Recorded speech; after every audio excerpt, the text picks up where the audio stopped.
Hello, our viewers, and welcome to Diaspora TV Australia. Sorry for the interruption. We had the internet fell out, and we are back live. We were discussing personalities and how they affect our relationships, how they affect our people, the people that we have. Now, on the panels tonight, we have Rose Mbaye, we have Jackie Wegoki, and we have Sanju. Can you guys wave and say hello to our people? Hi. Thank you. Welcome to the show, Rose, especially because we had missed you in the first show. Today, just to repeat what I said, we are discussing about personalities, and we have discussed about how a person being a sanguine is someone who is very social and someone who is influential, how they can affect a relationship and sometimes become toxic. Now, we also have discussed about melancholy, people who are attentive to details. And Jackie has been taking us through a person who is a melancholy and how they are keen and obsessive. Now, we were on that and saying that because of their obsessive nature, sometimes that can be a thorn in the flesh of their partner. Sanju, you are about to tell us something about the melancholy, and I will give you the floor now, Sanju. Oh, thank you, John. I wanted to add something, and it's good that Jackie, she has talked about it, about the melancholical people being analytical and judgmental. But I also wanted to say that these people are hard. The negative side, the other negative side is that they are hard to please. So you might be trying to do something for them. You bring this gift, you tell them this thing, you try to provide this solution, but it's not enough for them. Your best is not enough for them. So they are hard to please. And if they don't understand that and they take care of it, then it will be frustrating to the person they are relating with and to. Yeah, thank you so much, Sanju, and thank you to our followers and those who are live with us for coming back. Thank you, Monica, for coming back. As we continue, we'd like to encourage you, if you're watching us, if it's your very first time, make sure you like, you follow, and you also hit the notification bell. Also, could you please just go to the YouTube, and our YouTube page is Diaspora TV Australia, and make sure you subscribe. Engagement, subscription is what keeps us going. And at this stage, I would like to recognize our sponsors, people who have stood with us, people who are keeping us going. Thank you so much, Certified Homes. Now, if you're in diaspora and you're looking forward to invest, there's no better suited realtors than Certified Homes. If you head over to their website, certifiedhomes.com.co.ke, and you will learn so many things. You learn how to enroll, how to be able to own your own home. And also, you can go to their Facebook page, Certified Homes, and you learn a lot of information. Also on Diaspora TV Australia page, we have a lot of information about Certified Homes. Head there and learn more. Now, if you're just joining us, today we are talking about personalities and how they affect the way we relate to one another, the way we relate to our spouses, to our friends, to our family. How can personality affect the way we relate with each other? Now, with us in studio again, we have Sanju, we have Jackie, we have Rose. Now, Rose, as a psychologist, we want to welcome you. Well, if you can tell us a bit more about a melancholy and how they can affect a relationship in a good and a bad way. Thank you, Rose, and welcome to the show.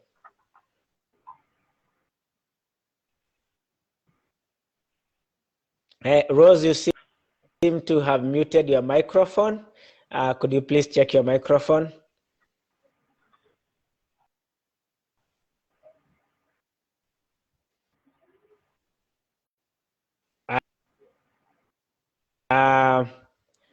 Rose, you need to sort out your microphone. As we wait on Rose, well, if we can define who a melancholy is, these are individuals that tend to be analytical, they tend to be detail-oriented, and they are deep thinkers.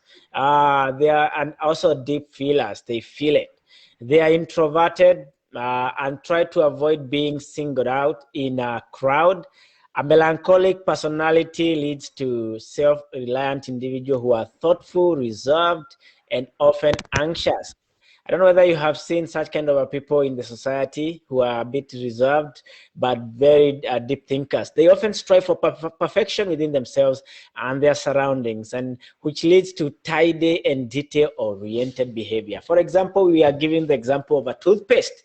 These are guys who will not be happy when you press the toothpaste wherever you want. They want you to press it from the bottom going up. So these are the kind of people we are talking about. Now, Rose, I don't know whether you are with us now. I think she's still sorting her network. As she sorts that out, we'll go to Jackie once again. Can you now bring it as a characteristics and tell us what people, what are these characteristics that we can see in people who are melancholic? So like you mentioned, these are people who, when you visit them, you'll find that there's a way they tend to organize their things. So you find that they have organized spaces. You know, they are actually quite meticulous in terms of that, the organization and tidiness. You go to their office and find things seem so orderly that if you're a sanguine who doesn't love order too much, you might also feel like this one is suffocating. That tidiness is too much. But it's because, again, like we said, it's their nature. You'll find that they take time to think. You said they are thinkers.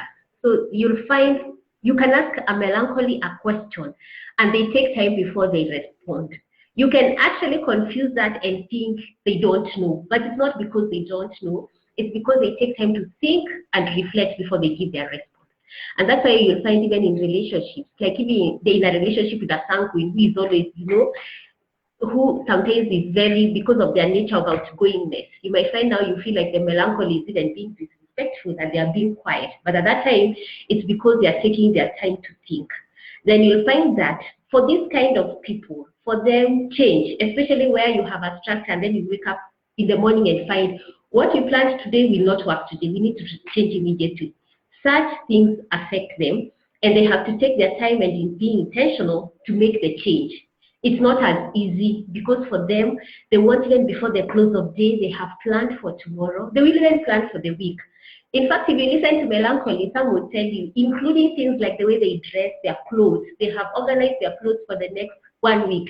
They know that this is what I'll wear on Monday or Tuesday or Wednesday up to Friday. And you will find that that is what fuels them. The tidiness, the neat spaces. For them, untidy spaces will drive their energy away. And then there are introverts. There are times you'll find melancholy is quiet at a corner. Everybody could be enjoying a function or looking like they're enjoying a function and being social, but you can find a melancholy all alone because they have felt the need to retract and just have their space, because that is also something that contributes to refueling them.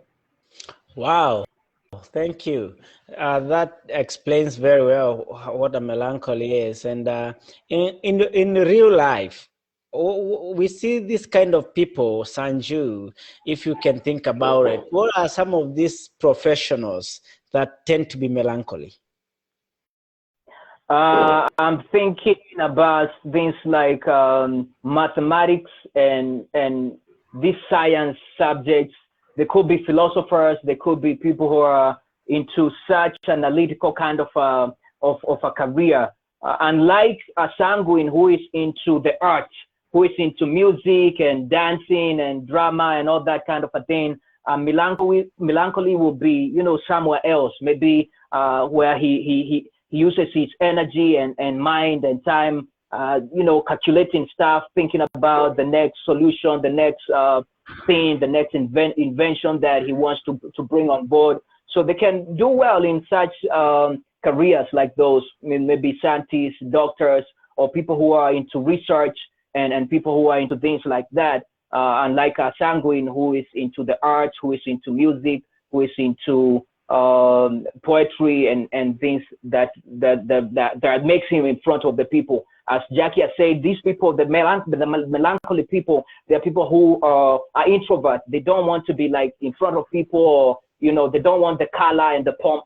So they want the careers where they are laid back and they work on their own and they can do things when they are not like in front of people. Yeah. Wow.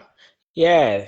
And those, we have many of those. And, you know, most individuals tend to have aspects of their personalities that are significantly at a higher level in one or two, mostly. But to have all of them strongly is not likely. So we have, as if you are just joining us, we are talking about the 4 temperaments, which is sanguines, we have melancholy, we have cholerics, and we have phlegmatics. Now, by the end of this show, you may know or you may try to relate to each or one or two of them. Now, we're going to jump to the next one. We have the cholerics. The cholerics are individuals that tend to be more extroverted. They are, if I can describe them, they are described as independent, they are decisive, or goal-oriented and ambitious. This combined with their dominant result-oriented outlook make them natural leaders. And in Greek, medieval, and Renaissance thought, they were also violent, vengeful, and short-tempered. So here we are talking about people like the Vikings. Anyways, if you're just joining us, this is Diaspora TV Australia, and we are happy that you're joining us. Just engage with us tonight. If you have something that you want to say, if you have a question, we have a panel of experts. We have Sanju, we have Rose Mbaye. I can see that Rose Mbaye has dropped out. We have Jackie Wegoki, and these are very educated people, and they are also experienced, and they have gone through some of these issues that we are talking about. Now, I want to go to you, Jackie. Let's go to the choleric, and we have talked about the extroverted nature. Can you bring out this individual into perspective? This is an individual who is so driven. Most of the cholerics are driven, and like you said, they are leaders, so they are also quite visionary. So they'll be able to see what they want to achieve. They set the vision, they put the goals down, and they go for it. And for them, their drive is power and results. I want to see results. That's what rings in their mind, that we have purpose to do this, this is our vision, and we have to get results. And you'll find that they are also quite decisive and confident. By being decisive, you'll find that now they're also competent in the things that they purpose to do. And in their vision, they have that thing of, I feel confident and I have a strong willpower. So even when they come in, because also they are also extroverts, you'll find you can almost feel them in the room, and they will grasp things quickly, you know. Now, what are some of their limitations? Having seen the strength of their pluses, the fact that they'll bring results, meaning that they'll bring a project to completion, so that they can be able to monitor and evaluate to what extent have it achieved what they planned. Now, some of their limitations is that they can be so domineering because they really want results. For them, sometimes it can even mean stepping on someone for them to see the results happen. And so sometimes they can be referred to also as being harsh. Other times, you might find that they can become so authoritative, you know, in the aspect that I am so result-driven that I forget even to consult, and people start feeling like you're almost becoming a dictator because of that nature. And that will also make you feel like this leader, when they're in leadership, is selfish or they are arrogant or manipulative. And it's because they have the drive, and for them, they really want to see the results happen. So those are some of the things. And you also see that they have fears, like when they don't make it, or in the process of wanting to achieve results, they'll have that fear of loss of control or loss of respect, because they really want to see it happen, and in case it does not happen, then their fears come to pass, and that doesn't work very well with them. And they also get stressed when they have people that are incompetent, because for them it's about results, the drive, and seeing it happen. Well. Thank you, Rose. We can see you back in now. Thank you for joining us. Well, we had issues with you before. I hope now you're back with audio. And if in case you're joining us now, this is Diaspora TV Australia. Make sure you share, like, comment, and subscribe to our channels. Rose, we've discussed if you can use earphones, it will be better to avoid the feedback. Now, if you're joining us now, like I said, this is Diaspora TV Australia. We're discussing the personality temperaments and how they affect the way we relate with one another and how that can be toxic or can be equally good. Now, if you're joining us, make sure you follow, you like, and comment on our page. And God will bless you. Now, thank you for everyone that is joining. Thank you, Ernest Hasindu Barasa. Yes, my longtime friend. Thank you for joining. Thank you, Simon Muigai, for joining.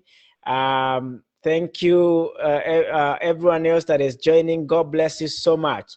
We are happy to have you today. And make sure you share, like, and comment. Share it, watch with your friends. Oh, Rose is gone again. We seem to be having issues with Rose today. I hope she can be able to come back to our show.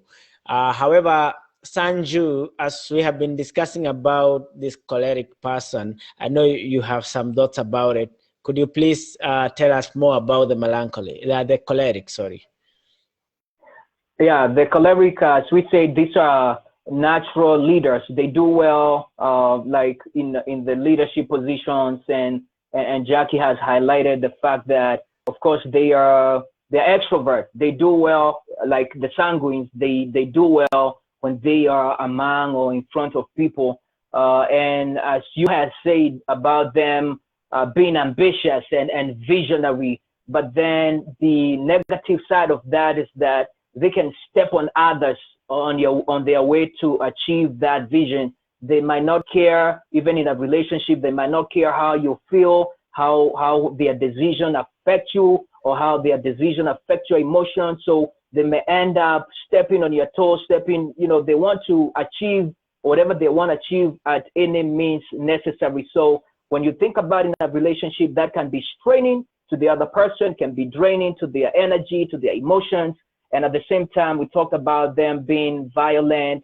They might end up, being abusive to the other person because of that leadership kind of a thing. They consider themselves to be, the leader, and you are the follower, even without understanding that real leaders don't go looking for followers. A real leader will just do what they want to, the passion they have, the drive they have, whatever they want to achieve, and then people will be attracted to that.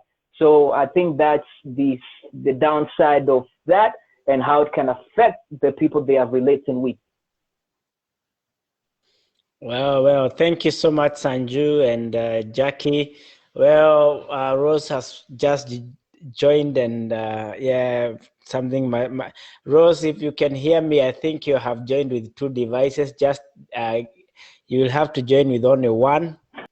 I think one of your either computer or your phone, you've joined with both. So if you can remove one, then that will make things easier. Now.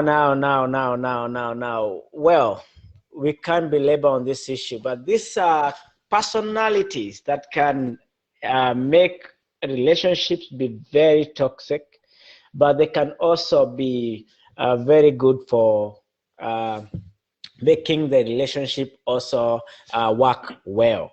Now, I hope Rose can join us. Being a psychologist, she's best suited to at least give us an insight about how a melancholy, a sanguine, and a choleric can affect the way we relate with each other.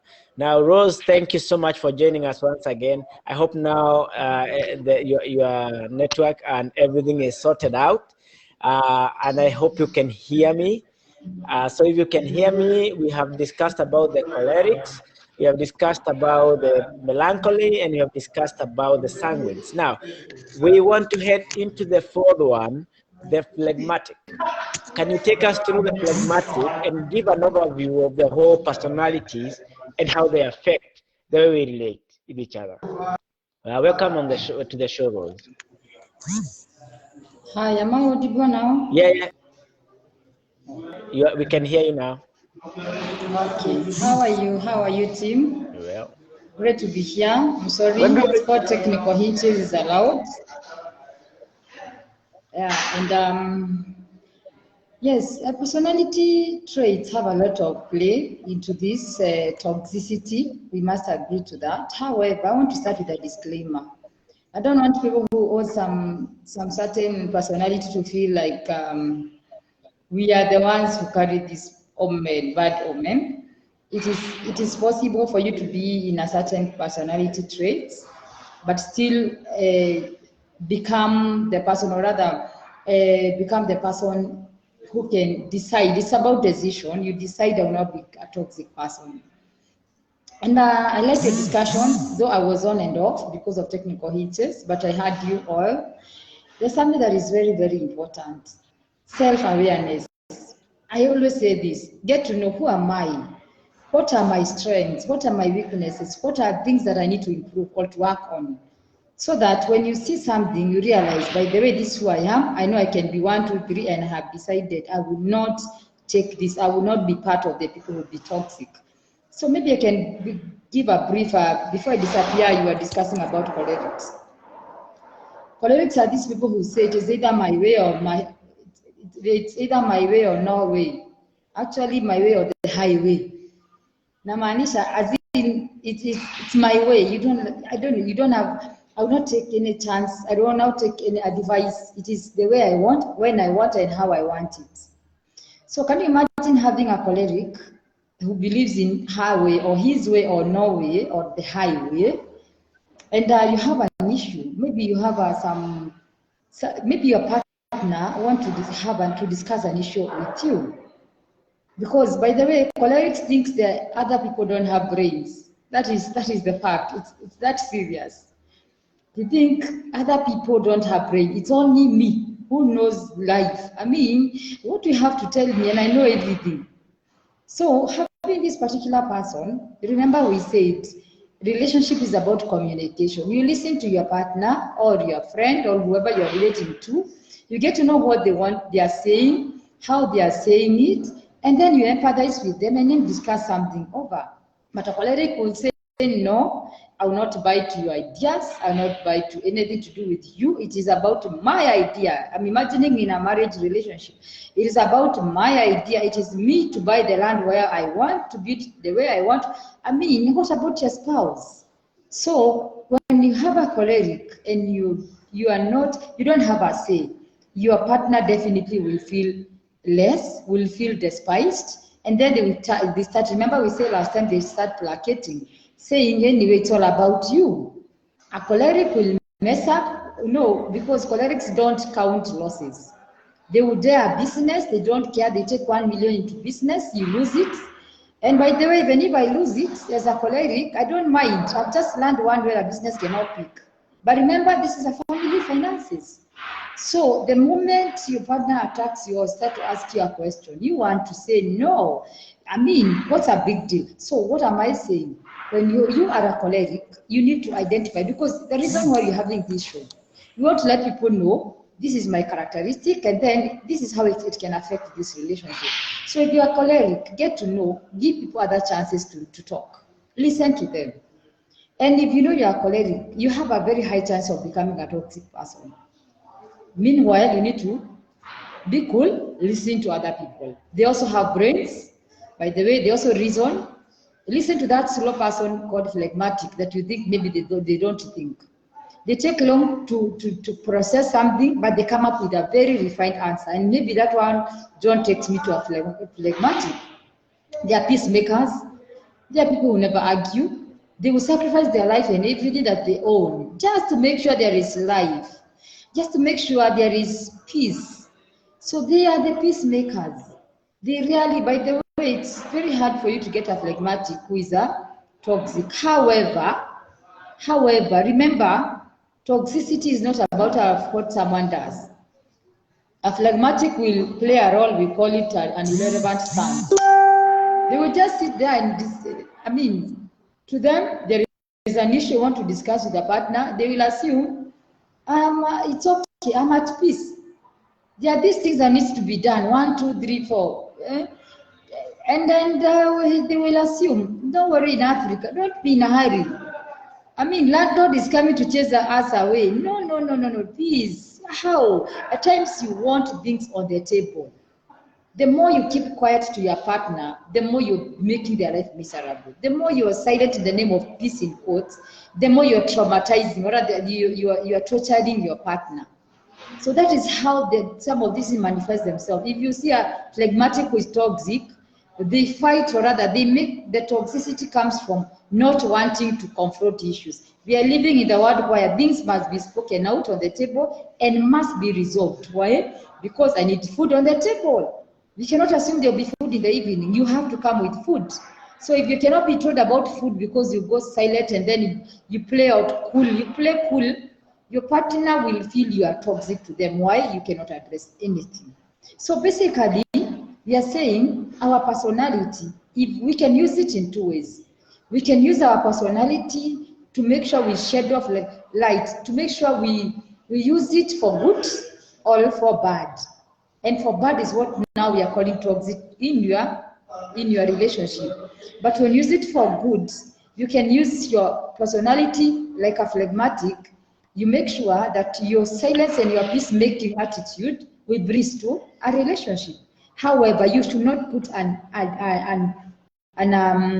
blind eye or a deaf ear to issues. You need to approach life in all dimensions and make sure that my personality will not affect this relationship. But John, my question is, how many people know who they are? How many people identify their personality? Could we be talking about something that people don't know? So that's we call it self-awareness. You need first of all to know who am I and what are my weaknesses, what are my strengths, what do I need to work on? Because you could be a toxic person and you're not aware just because of lack of self-awareness. Thank you, John. Thank you so much, Rose. That's a very good dimension that we haven't gone through tonight, and thank you because of your psychology bringing it into focus. Now, you said many people don't even know where they fall, which category they are. You hear these names and you wonder what that means. Or we are talking about being a peacemaker, being someone who has an OCD, obsessive compulsive disorder.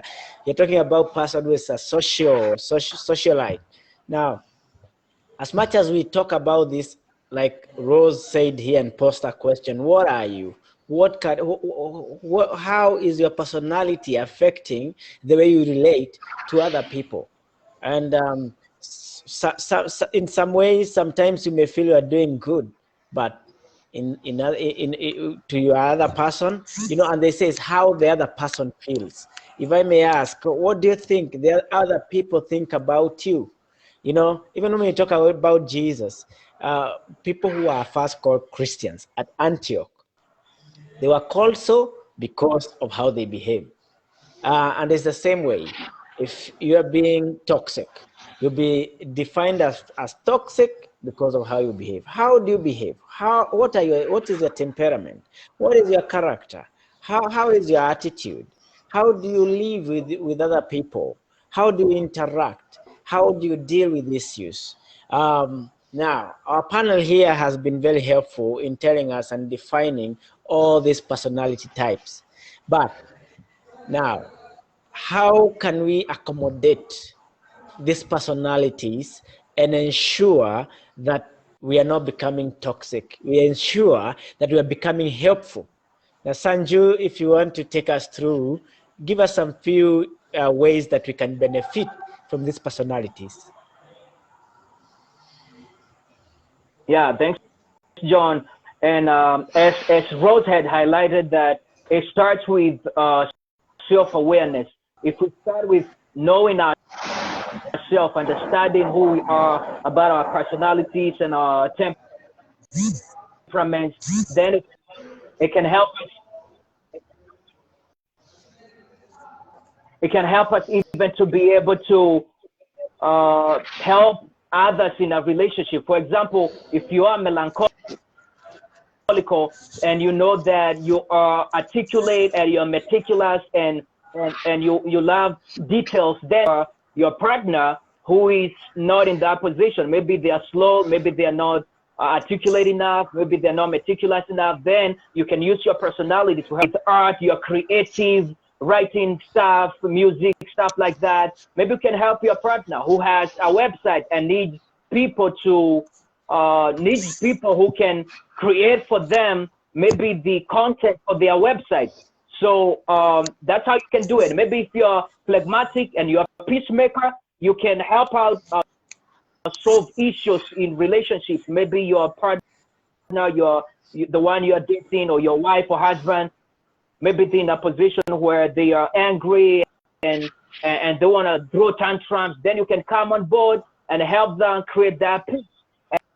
And also, if you are that choleric and your partner does not have the vision and is not ambitious enough, you can use that positive aspect of your personality to bring, to make them, to inspire hope, inspire vision, inspire ambition for them to rise up and become a better person than if you are not in their life.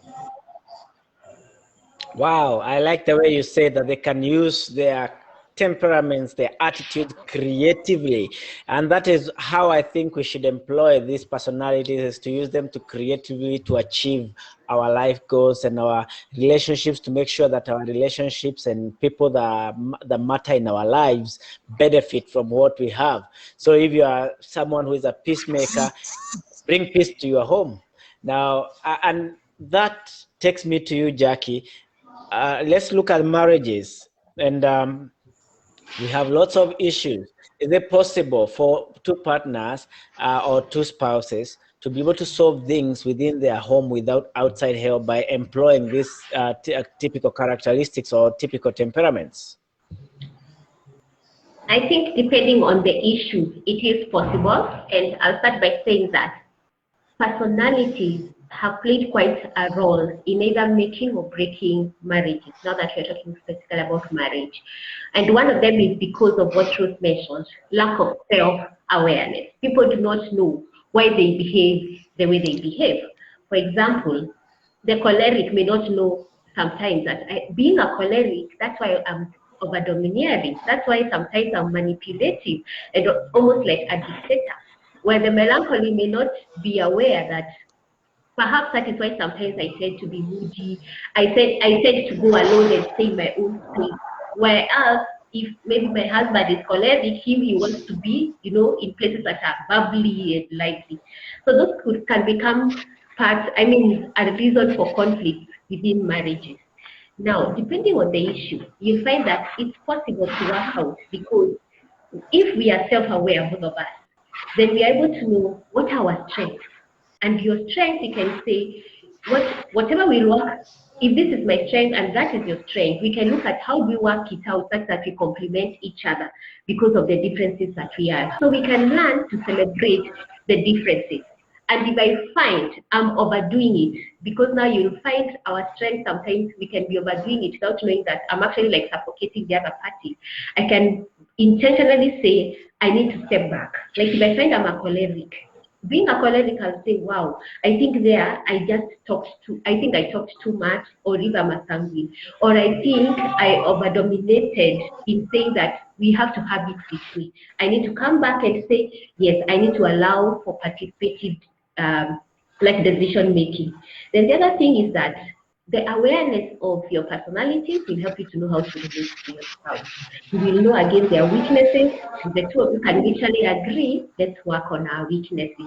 And you can even decide to be reminding each other that sometimes it is our weaknesses that are at play, and we can work it out better. And you can also give each other advice in terms of careers, because like you've seen, John, some of the careers can actually fall into can also be determined by the personality. So you can give each other advice here and there because we want the best for each other. And finally, I would say that because in a marriage you find a team, it's a team of two. We could say it's the smallest team that we have. then you are able to know, like, what you call the team role. What's my role in this team, and what's the role of my spouse? So you can discuss it together again and see how do we complement each other as a team based on our different personalities. Wow.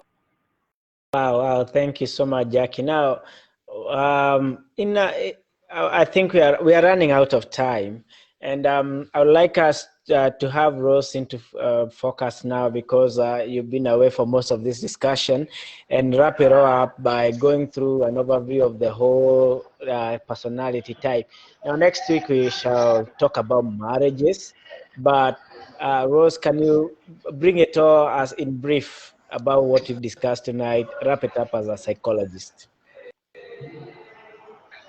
Okay, John.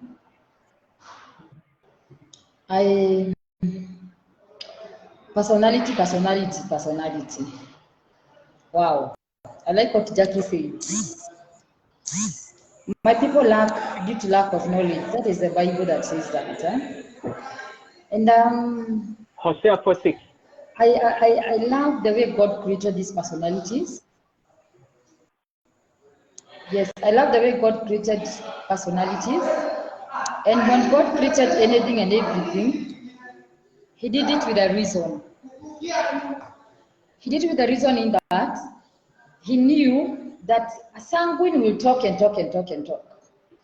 But a sanguine needs someone to slow her or him down. Tell him, cool, you're talking too much, just over social. Because a sanguine, we say, they go with the winds. A sanguine that had taken a flight to a certain direction, we land and remember, by the way, I needed to see a friend in an opposite direction and go. They move with the wind. So God knew a sanguine needed a choleric or a melancholy to slow him or her down. When they do that, they believe life is all about today, tomorrow has its own troubles. A melancholy will plan and plan and plan. But then someone will wake up one day and think, yes, but then we can go to a holiday. I mean, today is the day for a holiday, and let's go. But a melancholy will be there to tell you, no, we can't do that. We have not planned. Well, let's start planning. And we plan from today, 2023, we are still planning. Why? They want a perfect holiday destination. But sanguine would be like, why? We have the flights, we have the matter, we have anything that we need. I mean, why can't we go now? It's a here now. So you can see the balance. But if you take that in relationship and you want to fight, you'll always fight and fight forever. And also, melancholy needs to be told, life is not that serious. At times you can wake up and do something that is out of your plan. It's just allowing ourselves to be adjustable in situations and accepting diversity. And I like what Jack was saying. If only everyone knew the personality. Like, for example, a sanguine will walk will just move in the direction of the wind. A sanguine, they are very happy. They walk in a place, they hate the dark moments. They hate the dull moments. A sanguine will you come in the office, by then we say, sanguine, they can manipulate everyone. They actually manage the managers, even at work. Because they walk in, they are late. The manager came that minute earlier or even 1 hour, sorry. But they'll come and tell the manager, hi, how are you? Looking smart, you look how beautiful. You guys, how are you? Why are you so silent? And they are late. You start laughing and you forget that this particular person is late. So they can easily manage the issues with their own talks and lighting up the place. But we can imagine a world without a sanguine. The Lord wanted, we need sanguines all over to light us at the places of work, in a relationship, and everywhere. But if you take a sanguine as a noise maker, you will hate these people forever. How can you find us in an office seated, we have started working, and you want us to start admiring you or thinking, I mean, how do you come and make things stand still? All focus to you. By the way, they are show stealers. They want to see the show to be noticed, and now they're shouting. Let's talk a bit about melancholy. These people are calculating things forever. I remember there's a place, Jackie and I were discussing the same thing. I remember we said that if you want to buy a land as a couple, you need to tell a melancholy 10 years before, so that they take 5 years thinking about this project. They start again, having a mental picture in the next 5 years for it to be real. They plan and plan forever. Jesus will come when they are still planning. So can you imagine this snail pace? We cannot go. So we need someone to fasten you up and to tell you life is not all that serious. There's a life in this world before we go to heaven. We get the point. Phlegmatic, our brothers and sisters in the Lord, who are always very cool. But life is fast. You need someone to tell you, hello, my brother, my sister. Life is fast. Things are moving in speed. You can't just sit and relax. There is crisis all over. School fees needs to be paid. I mean, we have bills. Because a phlegmatic will wait until for example, this people use electricity. You need to pay on time. Phlegmatic will wait until it's disconnected for them to act. Because they are cool. Life is good. Someone needs to tell phlegmatics, hey, hello, we have responsibilities. You need to wake up. We can't just wait until the last minute or we are past deadline. No, it's not possible. So that is how God created all of us. And they need peace. When you are quarreling, you need someone to cool the situation. A phlegmatic will come in play and say, okay, sorry for that. I actually did it wrong, but I'm sorry for that. However, when a phlegmatic says sorry, choleric, be very careful for cholerics, because now they have seen the Atlantic space. They'll always say, anyway, phlegmatic is there to just own every problem. Cholerics need to know other people got brains as well. They think by the way, just as they don't see. A choleric walk in a meeting, and maybe there's a committee of a meeting, people are discussing an issue. For the last 1 hour, you're still discussing, and you have developed it almost through. A choleric will walk in and listen to a few people say and say, no, you people, you cannot go this route. And by the way, they will convince you, you will change your 1 hour, and you guys were 10, a choleric will come in the 11th hour and make you change your mind. And by the way, you follow them. Why? They are leaders. So they have that leadership skills. And they're also very convincing. And remember, they are very manipulative, very manipulative. So what will happen? You'll have to change your way. So cholerics, cool. We also have other people who have brain. They can think, they know by the way. Give them a chance. Let them express themselves. Don't dismiss them. So basically, that is how we're supposed to coexist. God created all the personality and the traits so that we can complement each other.